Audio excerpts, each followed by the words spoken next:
Lately, I've noticed my man cave is missing something. Yeah, it's time to get new seating for my theater room. I went to a local Canadian furniture store, which I can only assume is named after the protagonist of Capcom's Resident Evil 4. And I picked out a reasonably priced and seemingly feature-packed seat set. I got a couch and love seat. Both pieces were packaged and delivered without the seat backs attached, making moving them down to my basement a lot easier on the delivery guys. After that, it was up to me to set them up. Getting the seat backs on is actually pretty easy. They just snap right into place. You just gotta make sure you remove these foam sex toys first. The included instructions are very simple. The seat backs are marked with L and R stickers so you know exactly where which one goes. They did a really good job of making it a truly one-person job. Everything was going smoothly until, and I promise you this wasn't a bit for the camera, but I put one on backwards. I felt pretty stupid when I did that, but it was pretty easy to pop off if you use a screwdriver. Once I got the seat backs on, the set was looking good, though I did notice that the center console and the love seat was missing something. There is no mention in the instructions of the console flipping lid needing to be installed. It shows it right there, it's already installed. Luckily for me, it's pretty easy to know what you're supposed to do here. There are 8 screws, and there are 8 pre-drilled holes in the lid. Just do the math. They even included a small screwdriver, but I ditched it pretty early on for a better one. With that done, the set was looking pretty good. But this is where I found my biggest disappointment. As mentioned, this set is feature-packed, and we'll go into all the features shortly. But for now, just know that they all require electricity. So I just assume 2 sets of furniture would mean 2 electrical outlets. And let's take a look. Well, here's the power adapter set for the love seat, and there's 2. Huh.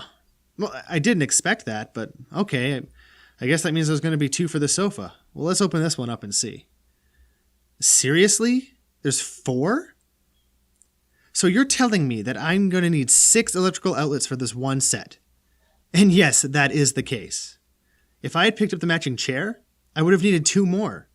So if you have the entire set, you need 8 electrical outlets. That's insane, even if they do have a lot of features.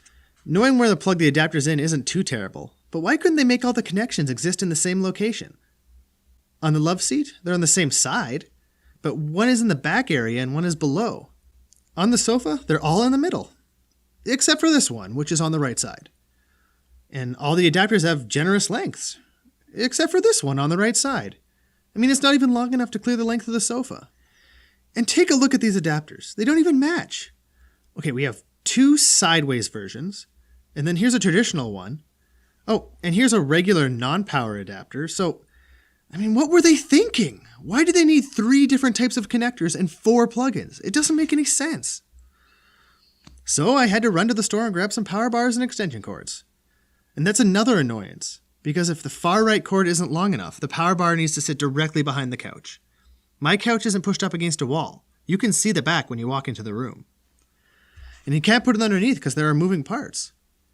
And if I try to hide it a little bit, it actually gets crushed by the lowering seat. But I guess if it really bothers me, I can get a set of discrete extension cords and fiddle them, make them all well hidden. I mean, you could do it. It's just, I don't feel you should have to buy so many extension cords and power bars for a couch. But that's just me. So with everything powered up, let's take a look at these seats. Undoubtedly, the most eye-catching feature is the blue LED lit cup holders, which can be turned off and on simply by touching them. These are definitely what caught my eye when we were in the showroom. Also lit with blue LEDs are the buttons for the power leg rest and reclining. They glide smoothly and operate fairly quietly, all things considered. I tested out some other power recliners, and these ones are actually on the quieter side. One of the coolest features of this set is the center console workstation, located in the center of the sofa. It has cup holders which can accommodate coffee mugs, and built-in reading lights. Those are pretty handy if you need some extra light. You don't want to turn on your overhead lights. There's also storage space for things like remote controls and power cables. Oh, I almost forgot. Located below the power recliner buttons is a USB outlet for charging. Definitely one of the most functional features of the sofa. You're going to need those USB chargers to keep your device charged when it's connected to the built-in Bluetooth speaker system. Yeah, that's right. Laid out in the middle of the center console's imitation carbon fiber are the controls for the built-in Bluetooth speaker system.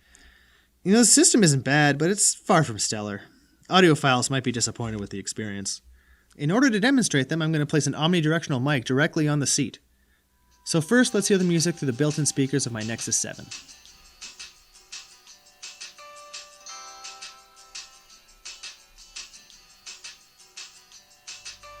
Now the built-in speakers in the couch.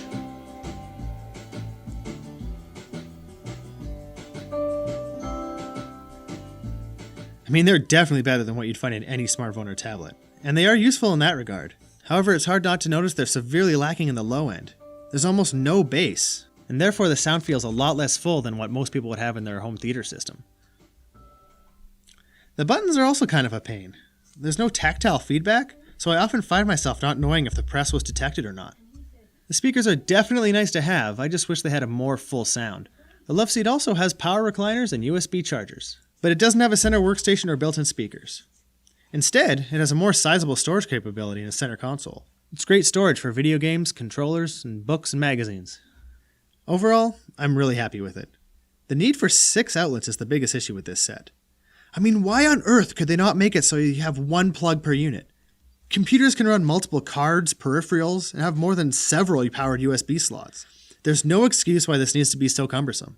Having said that, the seats are very comfortable in any position. And that's the most important thing. I love having USB charging available for all people. I imagine it's going to be very handy for gamers. We all hate it when a controller runs out of juice mid-game. It's not real leather, by the way. It's 100% polyester. I was worried it might be too warm to sit on for extended lengths of time, but I find it no worse than my previous set, which was real leather. It's hard to capture, but in a dimly lit room, the blue LEDs and the cup holders really pop.